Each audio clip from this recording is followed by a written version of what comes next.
Alors passons donc au chapitre Kaf Dalet, au verset Aleph. Ve'Avraham Zaken. Abraham était vieux, ou il avait vieilli. Baba Yamim, avancé dans les jours. Vachem Berach et Abraham Bakol. Or Dieu avait béni Abraham en tout. Ça veut dire qu'il avait béni en tout. Alors au niveau du Pshat, c'est très simple, il avait beaucoup de richesses, il était en bonne santé, etc. Mais dans les Midrashim, enfin dans la Gemara, il y a différentes opinions pour expliquer c'est quoi ce Bakol en tout. Je vais dire ça tout de suite. Dans Sota, page He. Comment est-ce qu'on le sait? C'est très simple. Tu vois ici, il y a un petit commentaire qui s'appelle Toldot à Aaron. Ça dépend des éditions. Il n'y a pas. Dans certaines éditions, là, tu vois, il y a ici Toldot à Aaron. Tov, Tav, Vav, Aleph. C'est les renvois à la Gemara. Alors, il y a écrit Berach et Sota He. Kiddushin, Samerbet, Batra, Tetzain, etc. D'accord? Bon, donc il y a ici une liste des Gemarot où ce verset est commenté. Maintenant, il y a trois opinions. La première opinion dit que Bakol, ça veut dire qu'il avait un fils. Parce que Bakol, en Gematria, c'est 52, comme Ben, qui veut dire un fils. Donc sa bénédiction, c'est qu'il avait un fils. Ce qui explique la suite du débat, puisqu'il doit trouver une femme à son fils.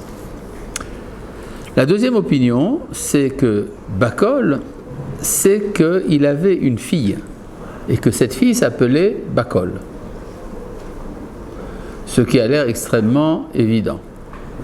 Vous allez me dire que Bakol, c'est pas un nom pour une fille, mais dans ce cas-là, pourquoi alors Nicole? D'accord? Donc, il avait une fille qui s'appelait Bakol. Le Ramban dit de cette opinion que la fille d'Abraham, ce n'est pas une fille. C'est un réceptacle, c'est-à-dire une mida, une caractéristique d'Abraham qu'il englobait, il était global, il englobait en lui toutes les identités, toutes les valeurs. Donc il était Bakol. Le mot bat, en hébreu biblique, signifie un récipient qui à peu près fait 20 litres. On a retrouvé dans les fouilles archéologiques des grandes jarres sur lesquelles il y a écrit le mot bat.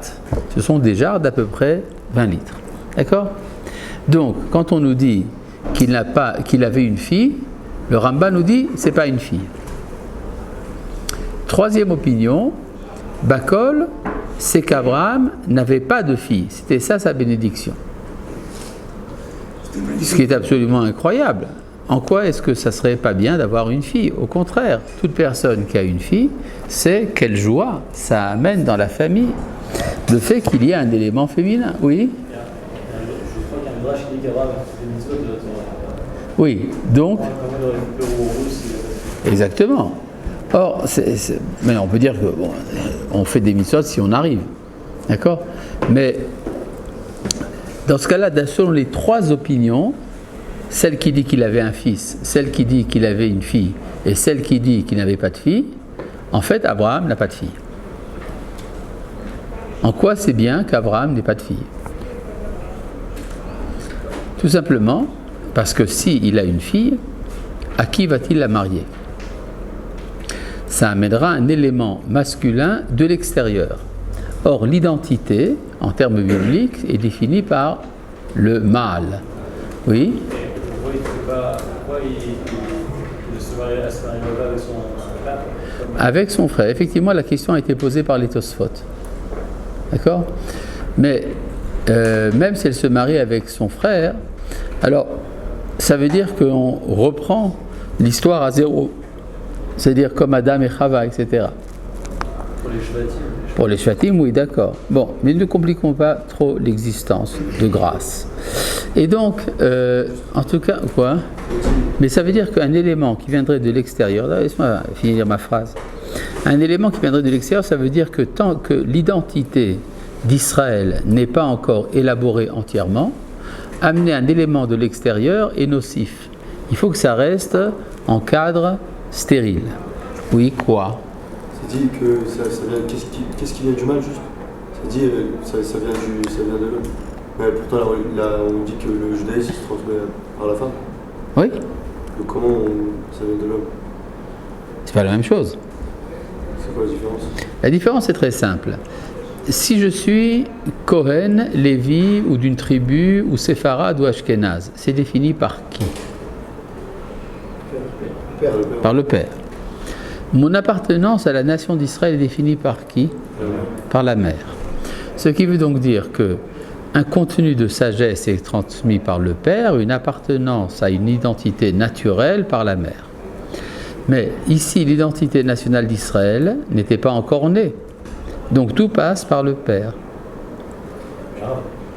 Oui. Même quand on est arrivé à la naissance de Yaakov, où là l'identité d'Israël était là, même la fille, elle s'est pas mariée avec un... Alors justement, à partir du moment où l'identité d'Israël apparaît avec les 12 tribus et une fille, c'est là qu'intervient le problème de savoir qui va fonder la 13e tribu en collaboration avec les nations.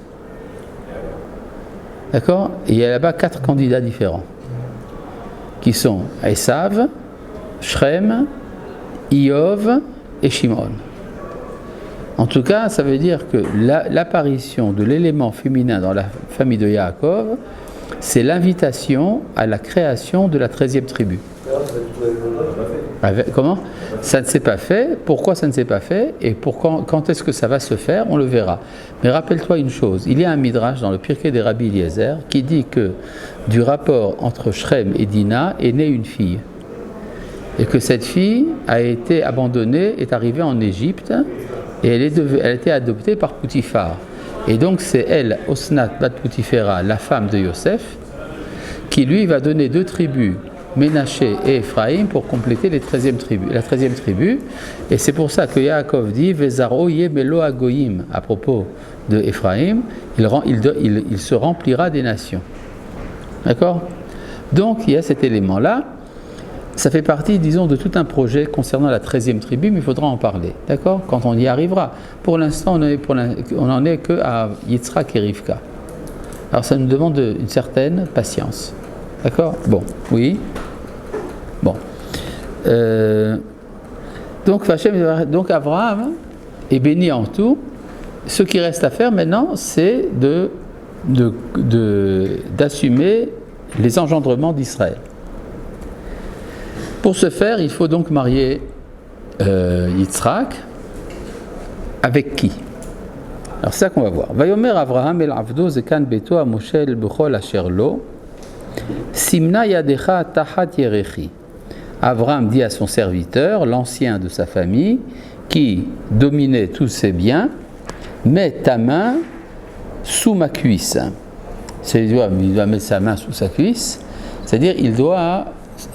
quand on fait un serment, on prend un objet de mitzvah. Ça peut être un Sefer Torah, ça peut être des téphilines. Dans le cas de la famille d'Abraham, c'est la circoncision. C'est-à-dire, c'est pas très esthétique, hein, cette histoire. Bon, mais ça veut dire autre chose que de ce dont il est question ici, c'est les engendrements. Or, les engendrements se font par la circoncision, par le lieu de la circoncision, et c'est ça donc c'est là qu'il va engager donc son serviteur. Ve'ashbi acha, je vais te faire jurer, Bachem Elohé Hashamaim, Ve'Elohé Haaretz, au nom de Dieu, qui est le Dieu du ciel et le Dieu de la terre. Donc qui c'est Dieu? C'est le Dieu du ciel et le Dieu de la terre. Asher lo tikach isha livni bibnot haKenaani, que de ne pas prendre une femme pour mon fils parmi les filles des Cananéens, Asher anochi yoshev bikirbo, au sein desquels je réside. Kim el artzi vel molati teler velakarta isha livni le Yitzhak, tu iras dans mon pays et mon lieu de naissance, et tu prendras là-bas une femme pour mon fils Yitzhak. Maintenant, est-ce que Abraham sait de qui il s'agit?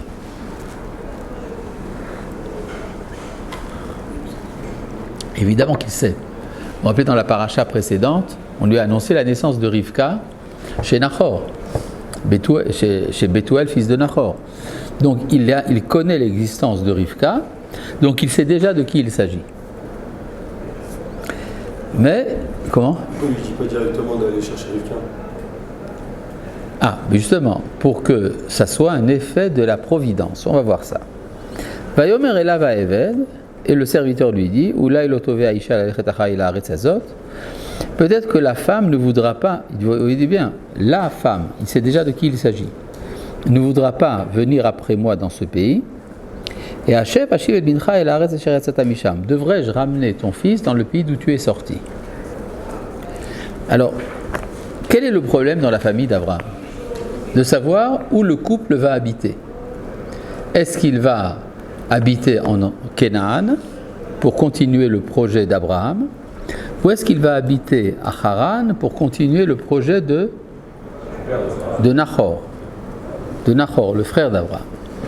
C'est-à-dire, vous vous rappelez qu'il y avait deux options, soit celle du cosmopolitisme qui consistait à créer des communautés d'Hébreux parmi les nations, et donc c'est ce qu'on appelle l'araméen. L'araméen, c'est l'hébreu devenu araméen, parce qu'il va se fondre dans la civilisation environnante. Soit ça sera le sioniste religieux, Abraham, qui va amener donc ce qui reste d'étincelles de sainteté dans la famille d'Abraham en Eretz Israël. Alors la question que pose le serviteur est donc dans quel sens ça va aller? Oui. Juste pour moi, ce que vous voulez dire, Nachor, son projet c'était de vivre en exil en gros? C'est de vivre à Haran. On avait vu tout ça. Oui, on avait vu, je m'en rappelle plus. C'est dommage. À quoi ça sert que je donne des cours dans ce cas-là? D'accord? Maintenant, en fait, si vous regardez un peu comment ça marche, dans la famille de Terach, il y a 3 fils, Abraham, Haran et Nachor. Haran est emporté par la Shoah, vous vous rappelez? Les rescapés de la Shoah sont 3 personnes, Yiska, Lot et Milka. D'accord? Yiska devient la femme d'Abraham, elle est Sarah. Milka devient la femme de Nachor. Ça veut dire que chacun va essayer d'attirer à lui les rescapés de la Shoah. Pour l'instant, c'est ex aequo, un partout. Il y en a une qui devient la femme d'Abraham, l'autre qui devient la femme de Nachor. Qu'en est-il de Lot? On ne sait pas encore. Lot veut dire en hébreu un voile. Donc il y a quelque chose de voilé chez Lot. Lot en gématria combien? 45, donc Adam. C'est-à-dire c'est l'homme voilé. On ne sait toujours pas s'il est Adam ou s'il est en araméen. Lot veut dire malédiction. Donc c'est soit l'un, soit l'autre. En tout cas, s'il y a des problèmes, ça sera toujours la faute de Lot. Et donc pour l'instant, Abraham et Nachor, dans la première génération, c'est ex aequo. Après, pour la génération Yitzhak et Rivka, là finalement il y aura tout un stratagème pour amener Rivka en Eretz Israël. Donc c'est 2-1 en faveur, le score est en faveur d'Abraham. D'accord? Mais à la 3e génération, Yaakov doit prendre la fuite et se rendre chez le frère de Rivka, Lavan. Il va épouser ses 2 filles, Rachel et Léa. Donc ça va donner 3-2, score en faveur de Nachor. Oui. Il va les épouser là-bas. Il va les épouser là-bas. Donc c'est en faveur maintenant de Nachor. D'accord? Maintenant, qu'est-ce que dit Lavan à Yaakov? Vous avez de la chance, vous les Israéliens, que lorsque vous avez des problèmes, vous avez une communauté où vous réfugiez. D'accord? Maintenant, tu vas donc épouser mes filles, tu vas travailler chez moi, en diamantaire, et tu vas fonder une famille. Mais, fais attention, ne prends pas mes petits-enfants à l'armée. D'accord? C'est à peu près comme ça que ça se passe. Finalement, ce qui se passe, c'est qu'à un moment déterminé, Yaakov va prendre la fuite de chez Lavan et emmener toute sa famille avec lui.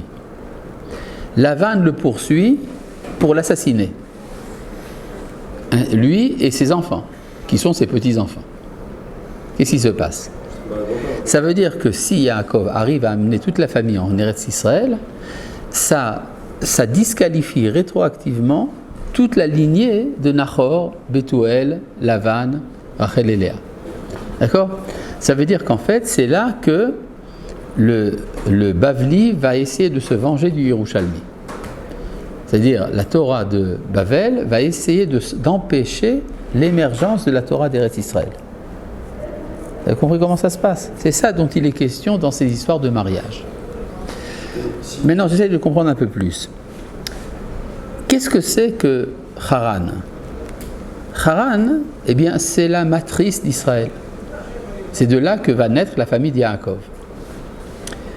Quand une femme est enceinte, quand il y a la grossesse, alors la femme arrive enceinte, tout le monde le remarque d'ailleurs, ça se voit.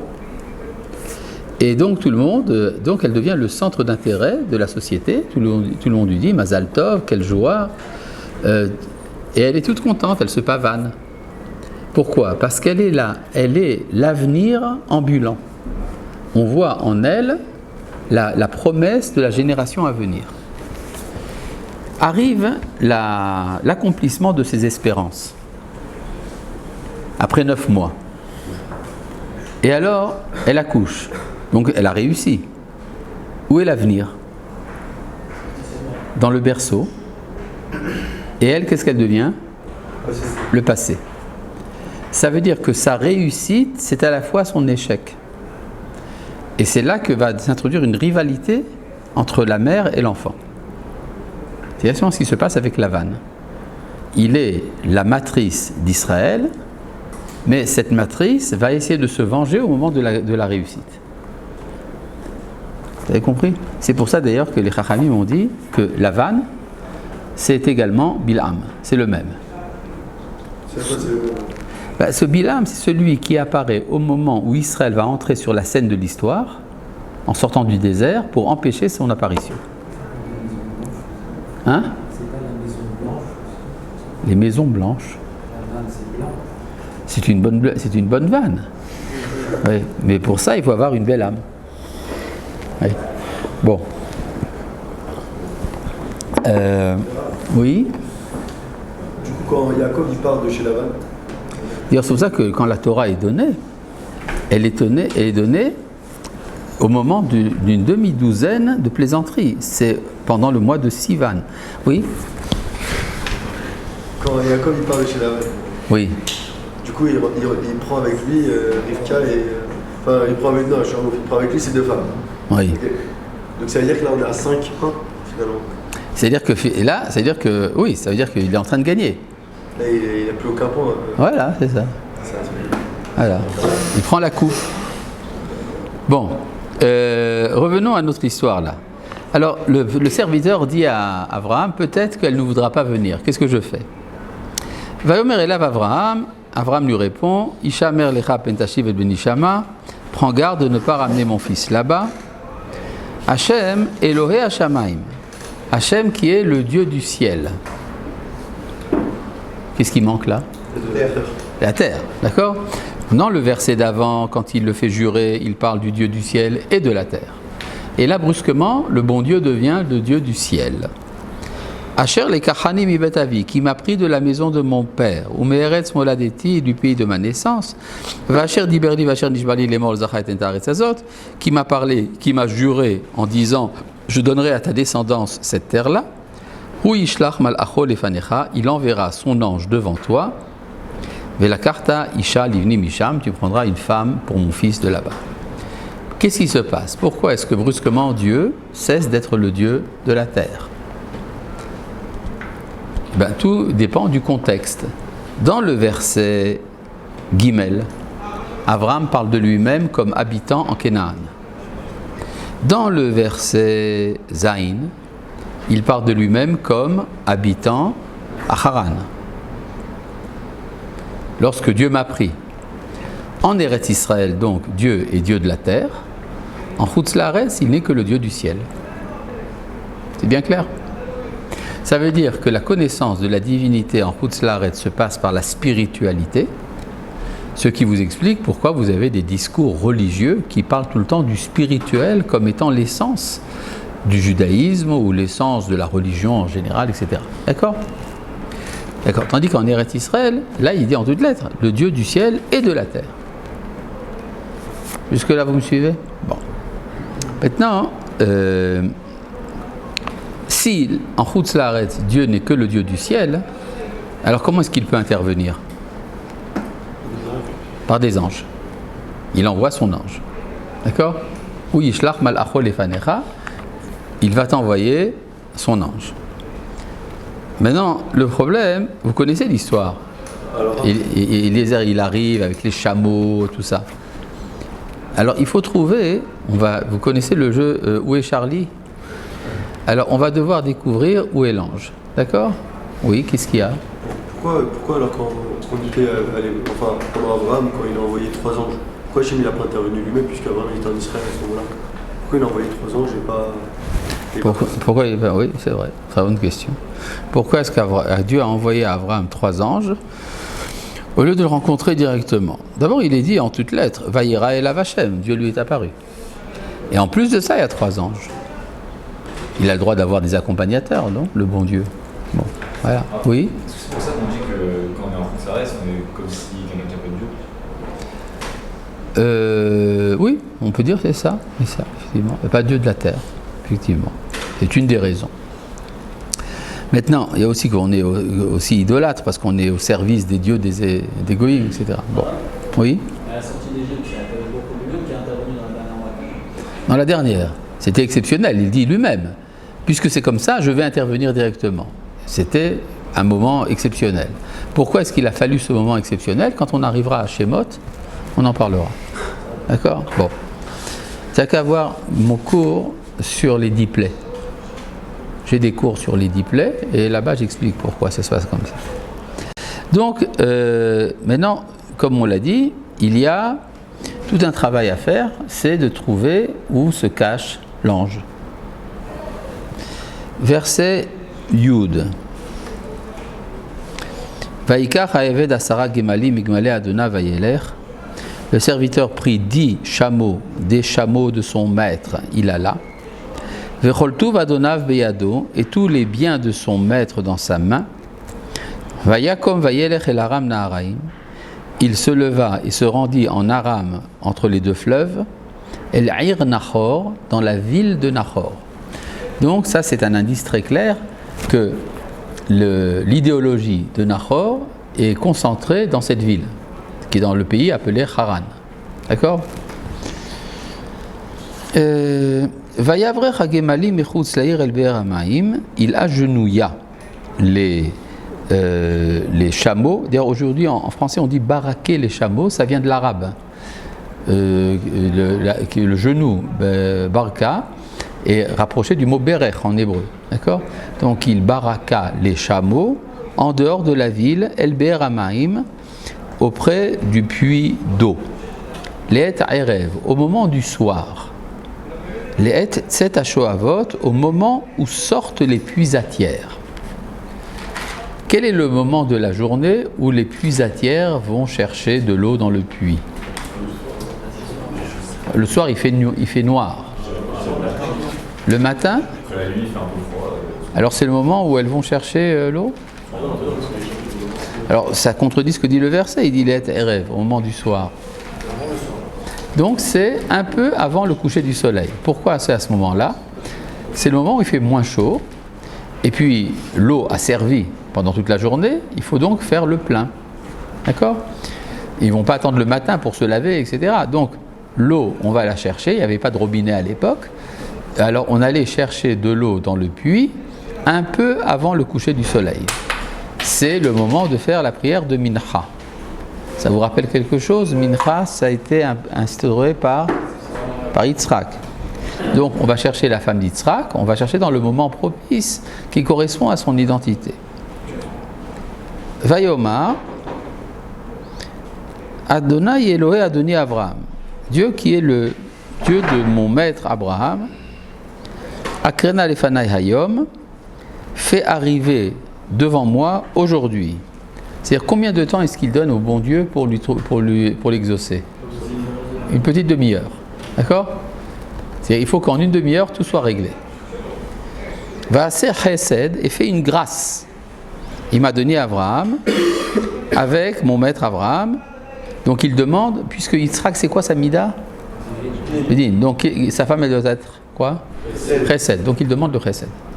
C'est-à-dire c'est ça qu'il va essayer de trouver pour diagnostiquer qui est la femme que mérite Yitzhak. Oui. Pourquoi il demande le chesed pour Abraham et pour Yitzhak? Parce que c'est Yitzhak qui est dépendant de son père. Il est totalement passif. On n'a pas demandé à Yitzhak s'il était d'accord, quelle femme il veut, etc. C'est Abraham qui décide, point à la ligne. D'accord? Ine anochi nitzav al en hamaim. Alors il dit, voilà, je suis à côté de la source, etc. Ve'aya anahara, verset Yudalet. Asher omer elea atina kader ve'eshte ve'amra shete ve'gam gmalecha ashke. Si celle à qui je demanderai d'incliner sa cruche, elle me dira bois et je donnerai également à tes chameaux, c'est elle qui correspond. Maintenant, remarquez, combien de chameaux il a? 10 chameaux. Vous savez ce que c'est de donner à boire à 10 chameaux? Maintenant, il est accompagné par des accompagnateurs. Il y a des serviteurs avec lui. D'accord? Qu'est-ce qu'ils font? Ils voient une petite fille, parce qu'à l'époque, celle qui va chercher de l'eau, c'est une petite fille. Et ils sont tous là, debout, à attendre qu'elle ait fini d'abreuver les chameaux. D'accord? Elle est une bonne poire. D'accord? Ouais, ça. C'est-à-dire qu'elle, non seulement elle lui donne à boire, elle abreuve 10 chameaux, il faut s'y mettre, hein, et eux ils font rien. Je trouve ça absolument scandaleux. C'est-à-dire quoi, ils font rien? Ils font rien, c'est elle qui lui donne à boire. Qu'est-ce qu'ils font les accompagnateurs? Ils sont là à regarder la petite fille en train d'abreuver tous les chameaux. D'accord? Peut-être qu'il n'y en avait pas des accompagnateurs, ils n'en parlent pas dans le texte. Ah oui? Ah ben on voit tout de suite qu'il y a bien sûr qu'il en avait. Alors, comment est-ce qu'il peut conduire 10 chameaux s'il n'a pas d'accompagnateur? Mais à part ça, dans la suite, on voit très bien qu'il en a. Bon, alors elle lui donne à boire, etc. Alors remarquez, au verset Yudchet, va Tomer, Shete Adoni, et lui dit, bois, mon maître. Vatemaher, Vatoret Kada Aliada Vatashkeu. Elle s'empressa de baisser sa cruche sur sa main pour l'abreuver. Et après, au verset Kaf, Vatemaher, elle fit vite, Vatear Kada la choquette, elle versa l'eau dans l'abreuvoir. Vatarot Sodé la Be'er, Valisho Vatisha Vikolumalav, et elle abreuva, etc. Pourquoi il écrit 2 fois cette assistance donc sur le fait que ça a été vite? Parce qu'il n'y a pas beaucoup de temps. C'est-à-dire, étant donné que le serviteur d'Abraham a demandé que ça aille vite, donc elle fait tout vite. D'accord? Bon. Verset Kafalef. Oui, quoi? Dans le verset... Quoi? Le verset Yud. Oui. Qu'est-ce qu'il y a? Il a pris tous les biens. Oui. Il a pris tous les biens de Koltou. Et alors? C'est d'Abraham, ça veut dire quoi? C'est quoi tous les biens? Il y a différents midrashim. Si tu veux, tu peux regarder dans Rashi, je crois qu'il en parle. Oui, il y a ici, dans Rashi, il y a une réponse. D'accord? Bon. Il y aurait beaucoup de choses à dire sur chaque détail. Je me retiens, parce que j'ai une intention dans l'étude du texte. D'accord? Bon. Verset Kafalef. Ve'aish mishtaela. L'homme était en attente. Maharish, il se taisait. La da'at haitzliach Hashem darko imlo, pour savoir si Dieu lui avait fait réussir son chemin ou non. Vayihi ka'asher kilua gemalim nishtot, et ce fut après que les chameaux ont fini de boire. Vayikach haish nezem zahav beka mishkalo. Alors l'homme prit un anneau d'or, d'un or du poids d'un béka, ou shenet semidim aliadea, et 2 bracelets pour ses mains. Asara zahav mishkalam, qui avait le poids de 10 mesures d'or. Donc il lui donne un anneau et des bracelets en or. Vayomer bat miat, après il lui dit qui tu es, la fille de qui tu es.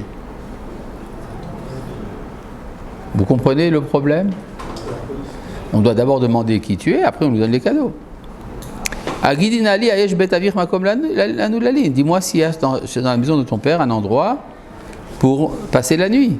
Vatomer est là, bat Bethuel Anochi. Il dit je suis la fille de Bethuel, Ben Milka, qui est le fils de Milka, Sherialdal et Nahor, qui a enfanté pour Nahor. Et nous avons de quoi manger, et peut-être voilà. Bon. C'est pas un safra. Comment? C'est pas un safra pour ce qu'elle a fait, c'est un salaire pour ce qu'elle a fait. Peut-être. On va voir si c'est vrai. En tout cas, dans le verset Kavzaïn, verset Kava, Vayikod Aish, Vayishtachu Lashem. L'homme se prosterna devant l'Éternel. Vayomer Baruch Hashem, Elohé Adonai Avraham. Il dit, il remercie Dieu, etc. Maintenant, quand il raconte cette histoire à la famille de Lavan, alors il raconte, regardez dans le verset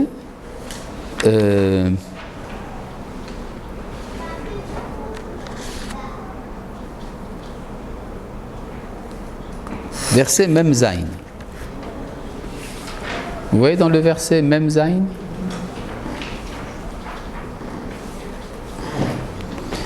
Il raconte, Vaïch Alota, je l'ai interrogé. Va Omar, Bat Miat, et je lui ai demandé de qui tu es la fille. Va Tomer, elle m'a répondu, Bat Bethuel ben Nahor, je suis la fille de Bethuel, fils de Nahor, Asher Eldalo Milka, que Milka lui a enfanté. Va Asim Anezem al Apa, alors j'ai mis l'anneau sur son nez, Va Tsemidim al Yadeha, et les bracelets sur ses mains. Donc quand il raconte, il inverse.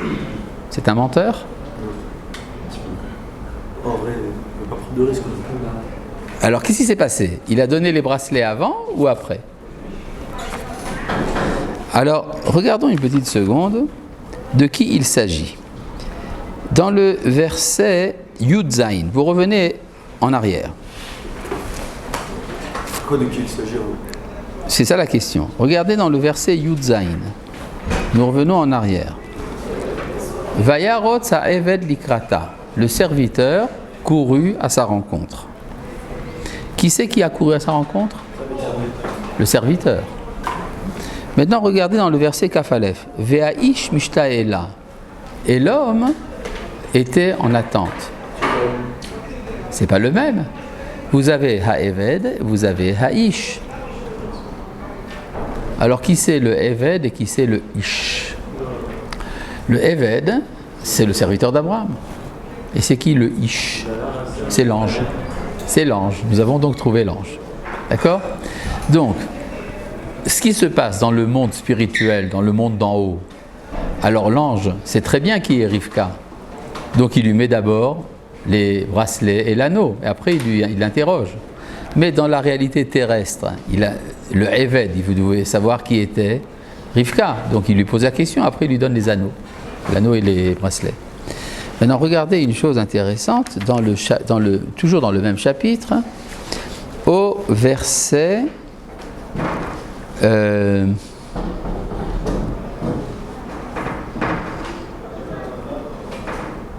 verset Samech Aleph. Oui, quoi? Pourquoi le serviteur ne peut pas être appelé à la fois serviteur et l'homme? Pourquoi c'est... Quoi, tu vas appeler tout homme est un homme. Mais là, il y a un ridouche. Maintenant, regardez une seconde au verset Samech Aleph. On va voir si ça donne une réponse ou pas. Verset Samech Aleph. Vatakom Rivka venaarotea. Rivka et ses servantes se levèrent. Vatirkavna ala gemalim, elles enfourchèrent les chameaux. Vatelachna achare aish, elles allèrent après l'homme. Vaikach haeved et Rivka vayelach, et le serviteur prit Rivka et alla. Ça veut dire, ce qui motive Rivka, c'est l'ange. Elle voit le ish. Le serviteur, lui, il voit rien, il pense que c'est lui qui prend Rivka. D'accord? Vous avez donc ici deux niveaux. Maintenant, regardez au verset Samerhe, quand elle voit Yitzhak de loin. Rachid, ça ne dérange pas ça? Comment? Rachid, il n'a rien dit là-dessus. Non, Rachid, il n'a rien dit là-dessus. Regardez dans le verset Samerhe. Vatomer el ha'eved, elle dit au serviteur, Mi ha'isha lazeh ha'oler basadeh likratenu, qui est cet homme qui vient à notre rencontre? D'accord? Hein? C'était Yitzhak. Alors pourquoi est-ce qu'elle l'appelle Aïch? Parce qu'elle a vu que c'était lui. C'est-à-dire, l'ange en question, c'était Yitzhak. Vous avez compris? Et donc quand elle voit Yitzhak en chair et en os, elle dit, mais je le connais. Je l'ai rencontré auprès du puits. Parce qu'elle ne s'attendait pas à ce qu'elle le rencontrait comme tel. Elle avait vu un ange. Mais en fait, c'était déjà Yitzhak. Oui? Il avait quoi? Exactement. Exactement. Maintenant, si on parle de voyage astro, vous allez voir quelque chose d'assez intéressant. Si vous regardez à nouveau en arrière, au verset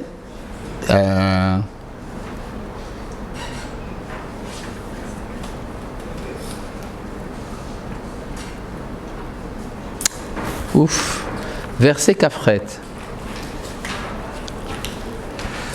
Vatarot Sanahara, la jeune fille courut, Vataged Levetima, et elle raconta dans la maison de sa mère, Kadevari Maele, toutes ces choses-là. Donc la rencontre avec le serviteur, etc. Elle va raconter ça à qui? Sa mère. À sa mère. Qui est là encore dans la famille? Regardez au verset juste après, verset Kaftet, où le Rivka Ach, et Rivka avait un frère. Ushmo Lavan, du nom de Lavan, Vayaros Lavan et Laïch. Et Lavan courut à la rencontre de l'ange, Achutza et Laïn. D'accord? Maintenant, donc, ça veut dire que qu'est-ce qu'elle a dans sa famille? Elle a une mère et un frère. Qui manque? Le père. Le père. Où est-ce qu'il est? Il est mort. On suppose qu'il est mort, n'est-ce pas? On peut supposer qu'il est mort. D'accord? Quand il raconte son histoire, alors il raconte toute l'histoire de Rivka, et verset Nun. Juste là. Quoi? Marqué Lavan qui court vers l'homme.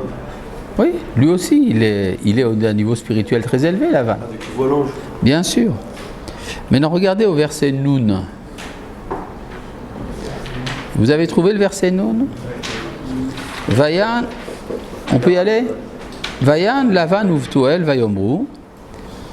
Et Lavan et Bethuel répondit, c'est un singulier ou un pluriel? Et on devrait dire répondirent, Vayaranu. Et là on dit brusquement, il y a Bethuel qui existe, n'est-ce pas? Brusquement Bethuel apparaît. Vayomru me Hashem yatsa davar lo nuchal daber elecha ra'otov. La chose vient de Dieu, on ne peut rien dire ni de mal ni de bien. Ine Rivka, lefanecha karvaler, voilà, prends Rivka avec toi, etc. Verset Nun Gimel. Vayotse ha'eved kelech chesef uchlezav uvgadim. Et alors le serviteur fit sortir des ustensiles d'argent et d'or et des vêtements. Vayiten les Rivka, qu'il donna à Rivka. Ou mikdanot, et des friandises. Nathan les achiha ou l'ima. Il a donné à son frère et à sa mère. Qui manque? Bethuel. Alors on me dit qu'il était peut-être complètement sénile, etc., en dehors du coup. Hein, peut-être? À moins que... Comment? Mais non, regardez aussi autre chose. Alors, les Midrashim m'ont dit que ce qui s'est passé, c'est que Bethuel est mort à ce moment-là. Parce qu'on a voulu empoisonner le serviteur, dont la Gemara dit que c'était Eliezer. On a voulu l'empoisonner, mais les assiettes ont été interverties. Et donc Bethuel a pris le poison, il est mort. Ce qui veut donc dire que Rivka part se marier le jour du deuil de son père. Est-ce que ça tient la route? Pas évident, oui. Oui, mais c'est quoi? C'est-à-dire Bethuel qui apparaît pour une seconde, et puis après, ni avant, ni après, on parle de lui. On parle du frère et de la mère, et Bethuel apparaît au moment de dire il faut la marier, et puis après, il disparaît. Oui. Je vais vous raconter une histoire. Vous voulez une histoire? Oui, une histoire. Vous avez entendu parler de Sri Aurobindo? Non. Sri Aurobindo. Sri Aurobindo était un philosophe indien, en Inde, ça, qui avait reçu une éducation britannique à Londres et qui était très versé dans la philosophie occidentale. Un beau jour, il s'est dit, je vais faire teshuva, il va revenir à l'hindouisme. Il revient donc à l'hindouisme et il fonde une sorte de centre spirituel dans la ville de Pondichéry qu'il appelle Auroville. Aurobindo, Auroville. C'était dans un territoire d'ailleurs français, enfin peu importe. Et c'est devenu un grand centre international. Des hommes et des femmes venaient du monde entier pour expérimenter la spiritualité et tout le reste. Bon. D'ailleurs, il a écrit des livres très intéressants de philosophie indienne en termes compréhensibles par un occidental. Et lui, il ne dirigeait pas vraiment cet endroit-là.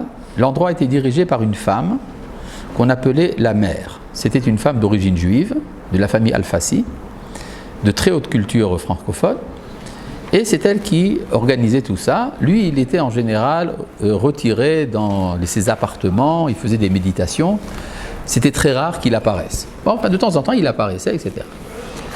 Et lorsqu'il y a eu la Deuxième Guerre mondiale, on a demandé à Aurobindo qu'est-ce qui se passe maintenant? Alors il a dit c'est la dernière lutte entre le bien et le mal. Quand il y a eu la victoire des Alliés contre les nazis, on a demandé à Aurobindo est-ce que maintenant le bien a vaincu le mal? Il a répondu pour répondre à cette question, il faut attendre l'année 1967. Bon, entre-temps, Aurobindo meurt. Mais l'endroit continue à être dirigé par la mère en question. Arrive l'année 1967, il y a la guerre des 6 jours. Il y avait là-bas, parmi les habitants de l'endroit, un officier israélien qui entend dire qu'il y a la guerre dans son pays, donc il dit « je m'en vais, je vais lutter pour mon peuple ». Avant de partir, il demande la bénédiction de la mère. La mère lui pose les mains sur la tête et au moment où elle allait parler, on a entendu de sa bouche la voix d'Aurobindo qui a dit, tenez-vous bien, tous les peuples mentent sauf le peuple d'Israël. D'accord? Cette histoire est vraie, j'ai vérifié, etc. Maintenant, ça veut dire quoi? Ça veut dire qu'il y a des moments où des âmes arrivent du monde des âmes et interviennent dans l'histoire. Maintenant, vous savez qu'il y a une tradition juive comme quoi, lorsqu'on fait un mariage, lors de la choupa, arrivent les morts de la famille. N'est-ce pas? Chez les chassidim de Chabad, ils disent que tous les admorim de Chabad arrivent à ce moment-là, etc. C'est pour ça qu'ils ont un chant très particulier à ce moment-là. Or, ce qui se passe à ce moment-là, quand le serviteur d'Abraham raconte son histoire, et ils sont très impressionnés, donc ils sont obligés de dire, bon d'accord, donc c'est le moment du mariage, c'est le moment de l'accord du mariage. À ce moment-là, Bethuel arrive. Vayan Lavan, Uvtuel. C'est-à-dire que c'est Lavan qui parle, mais Bethuel est là. Et donc ça explique ce que dit le texte. D'accord? Ça se tient? À mon avis, oui. Oui. Votre histoire sur le philosophe indien, on l'a trouvé. Je connais un adepte d'Aurobindo qui a entendu ça de la bouche de l'officier en question. D'accord? D'accord. Enfin, maintenant, il n'est plus vraiment adepte, il a fait teshuva, etc. Mais enfin, il habite à Jérusalem, si ça t'intéresse. Bon. Hein? Pourquoi est-ce qu'il a donné cette date-là? Parce que c'est la guerre des 6 jours. Vous savez pas. Moi non plus, je ne sais pas. Bon. Donc, c'est ça qui s'est passé. Donc, finalement, bon, je vous passe beaucoup de détails. Et alors, ce qui est intéressant, vous voyez la longueur du chapitre? 67 versets. C'est énorme pour un chapitre. C'est pas le plus long, mais c'est un des plus longs de la Torah. D'accord? Donc c'est un chapitre très long. Pourquoi c'est si long que ça? Parce que la Torah nous raconte au moindre détail comment ça s'est passé lors de la rencontre entre Eliezer et Rivka, et puis après elle nous raconte comment est-ce que Eliezer raconte à nouveau la chose dans le repas chez Lavan. Donc c'est très long. Pourquoi c'est très long? Alors la Gemara nous dit Yafa sichatan shel avdei avot mitoratan shel banim. Les discours des serviteurs des avot sont plus efficaces ou plus beaux que la Torah des enfants.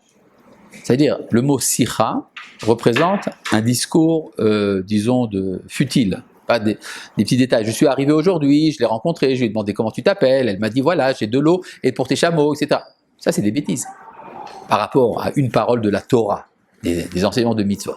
Or, pour parfois des mitzvot très détaillés, il y a parfois une lettre dans la Torah. Tandis que là, la Torah, elle s'en donne à cœur joie de raconter l'histoire. Pourquoi? Parce qu'il y a une certaine admiration pour le discours d'Eliezer.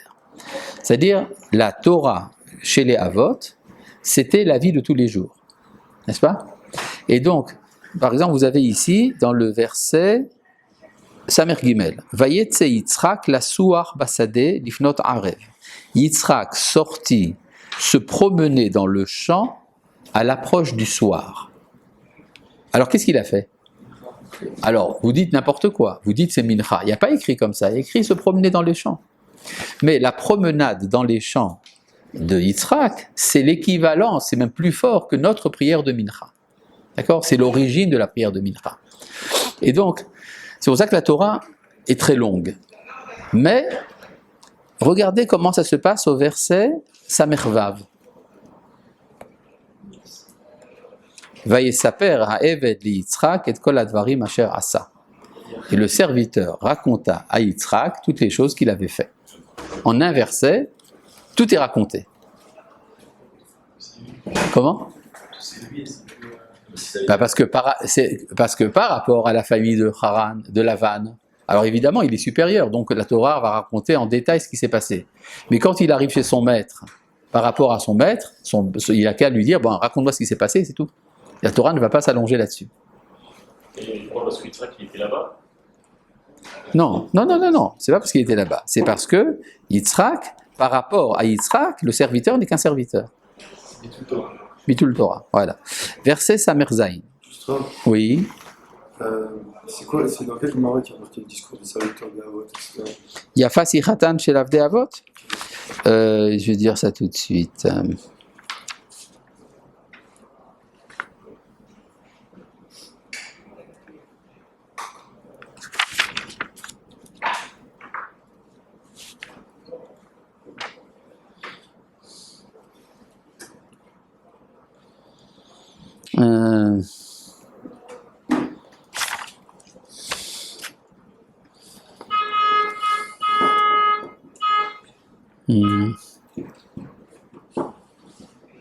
Je ne sais pas. Donc, maintenant passons au verset Samerzaï. Vayivieha Yitzhak ha'ohela Sarah imo. Yitzhak l'introduit dans la tente de Sarah, sa mère. Sarah était déjà morte. D'accord? Alors les Chachamim ont dit, il l'a amenée dans la tente, et il a vu qu'elle était Sarah. Elle était comme Sarah. Ça veut dire que, bon, après la Gemara, il y a 3 indices. Pendant tout le temps où Sarah était vivante, il y avait la bénédiction dans la pâte, il y avait une lumière allumée, il y avait une nuée sur la tente. Tout ça a disparu avec la mort de Sarah et est revenu avec Rivka. C'est comme ça qu'il a découvert qu'elle était Sarah. Elle était Sarah, sa mère. Vous savez que les psychologues disent qu'on cherche à se marier avec une femme qui ressemble à sa mère. D'accord? D'ailleurs, c'est une des dérivées du complexe d'Oedipe. Et on voit très bien que c'est un sens ici. C'est-à-dire qu'en fait, dans le complexe d'Oedipe, qu'est-ce que disent les psychanalystes? Ils disent qu'on veut tuer son père pour épouser sa mère. N'est-ce pas? Qu'est-ce qui s'est passé dans l'histoire de Sarah? C'est Yitzhak a fait la volonté de son père, ce qui a tué sa mère. Donc il a surmonté le complexe d'Oedipe. Mais après, il faut réparer. Donc il amène, il voit qu'elle est comme Sarah. Vatehi lo leisha, vaikach et Rivka, vatehi lo leisha, donc il épousa Rivka qui devint sa femme. Vaye ehavea, et il l'aima. D'accord? Ça veut dire qu'il l'a aimé après le mariage. Parfois on aime avant, il l'a aimé après. Vaïnachem Yitzhak acharei imo, et Yitzhak fut consolé de sa mère. Donc Yitzhak, lui, se marie. Et Abraham dans cette histoire, il reste seul à la maison. Va Yosef Abraham, va Yikach Isha. Et Abraham ajouta, et il prit une femme. Ushma Ketura, du nom de Ketura. Alors la Gemara dit qu'il l'a fait. La Gemara dit, c'est absolument surprenant, qu'il a fait ça par jalousie. Oui. Hein? Comment? Jaloux de son fils. Il s'est marié, pourquoi pas moi? Hein? C'est une bonne jalousie. Hein? C'est une bonne jalousie. C'est pas une jalousie basse, certainement. On parle d'Abraham. Donc Abraham n'est pas n'importe qui. Mais il y a cette idée que bon, il se marie maintenant, donc je suis libre. Il ne se serait pas marié si c'était pas marié Yitzhak avant? Oui. Maintenant, il se marie et il va avoir des enfants. Les enfants sont les fils de Ketura. Et ces fils de Ketura sont des nations. Midian, Médan, Ishbak, Shuar, toutes ces choses-là. Pourquoi est-ce qu'Abraham va donner naissance à de nouvelles nations? Ça correspond à son projet antérieur.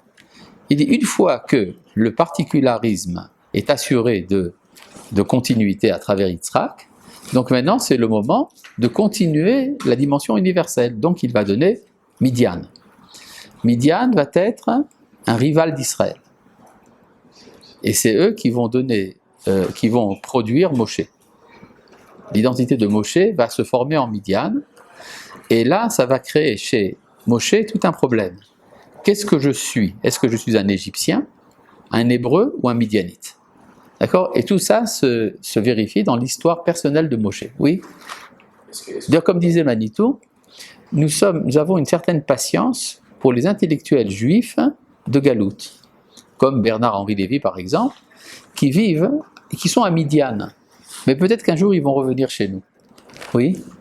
Le Mashiach, il va se parler de l'autre. Le Mashiach, il passe par Rome. C'est écrit dans la Gemara. Il vient de Rome. Il est le produit de Rome. Le Rabbi il dit que le Mashiach va passer par la France. Oui, peut-être. Je ne l'ai pas rencontré là-bas. Oui? Koutaria, comment ça s'appelle? Oui. Le Ketura. Ketura, oui. Qu'est-ce qu'elle a, Ketura? Est-ce que, enfin, on l'a jamais vu, quand je parlais, est-ce que c'est quelqu'un d'intérieur ou pas? Qui c'est Ketura? Alors d'après les Chachamim, Ketura ne serait une autre que Hagar. Ah, c'est encore elle. C'est encore elle. Mais ça veut dire, je ne sais pas si c'est vraiment elle ou pas, mais en tout cas ça veut dire que Ketura et Hagar, c'est le même genre. D'accord? D'ailleurs, le Rambam dit, les descendants de Ketura et les descendants d'Ishmaël se sont mélangés entre eux. Ce qui fait que les tribus arabes, d'après le Rambam, sont un mélange. Et donc ils doivent faire la circoncision à l'âge de 8 jours, Misafek bene Ketura. Par doute peut-être sont-ils les fils de Ketura. Donc il doit faire la circoncision à l'âge de 8 jours. D'accord? Ce qui n'est pas le cas d'ailleurs chez eux, mais enfin, c'est ce que dit le Rambam. C'est pas l'opinion de tout le monde d'ailleurs, mais enfin bon, c'est son opinion à lui.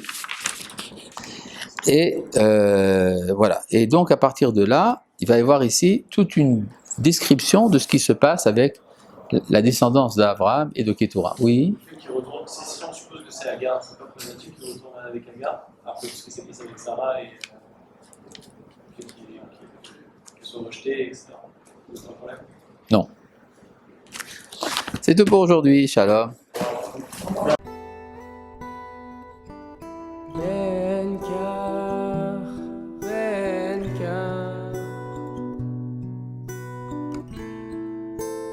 נקרא